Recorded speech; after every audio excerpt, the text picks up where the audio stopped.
Joo, hengitä sisään. Ei täydellinen Suomi, mut hyvä sydän, okei. Ojaa ja seisoo nurkassa, kädet vähän hikoo. Pää täynnä sanoja, mut suu ei aina kiinni oo. Voitko, totta siis, mennä. Asukas jo istuu, ehtinyt mennä ennen. Jännittää vähän sanat solmussa. Lause alkaa alla, loppuu ihan muussa. Unohta verbin, värssi ja muoto. Mut katse lämmin, se korjaa koko jutun, joo.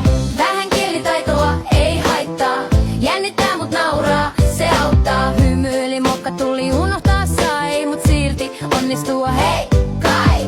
Vähän kielitaitoa, jee. Rohkeus taskussa, sydän tekee tee. Sanat kaatuu, me nauretaan vaan. Ohjaaja oppii askel kerrallaan. Muista kirjata, ai niin, mitä se oli? Kirjoitti tarinan, mut unohti kellon ja roolin. Ohjaaja katso listaa, lista katso takaisin. Kumpikaan ei liiku, tilanne klassisin. Asukas hymyili, ei se on niin vakavaa. Ja siinä hetkessä jännitys tipahtaa. Kun joku nauraa sun kanssa, ei sulle. Oppiminen tapahtuu ihan huomaamatta mulle. Vähän kielitaitoa, ei haittaa.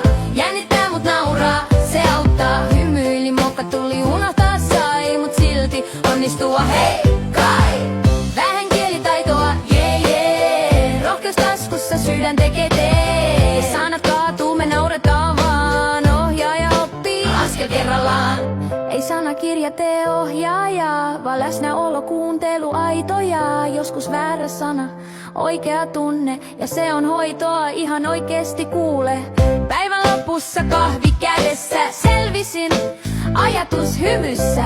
Vähän väsy, vähän ylpeys mukana. Huomenna parempi lausetta, ainakin rohkeampana. Unohtaa taas jotain, se on varmaa. Mut oppii joka päivä, se on parasta. Kieli kasvaa käytössä, ei paperilla, ja nauru pitää rytmiin kasassa. Vähän kielitaitoa, ei haittaa. Jännittää mut nauraa, se auttaa. Hymyili, mokka tuli, unohtaa sai. Mut silti onnistua, hei kai. Vähän kielitaitoa, jee. Oja oppii, me tiedetään se. Ei täydellinen, mut aito ja totta. Ja se riittää 100% totta. Joo, jos uskallat yrittää, sä oot jo onnistunut.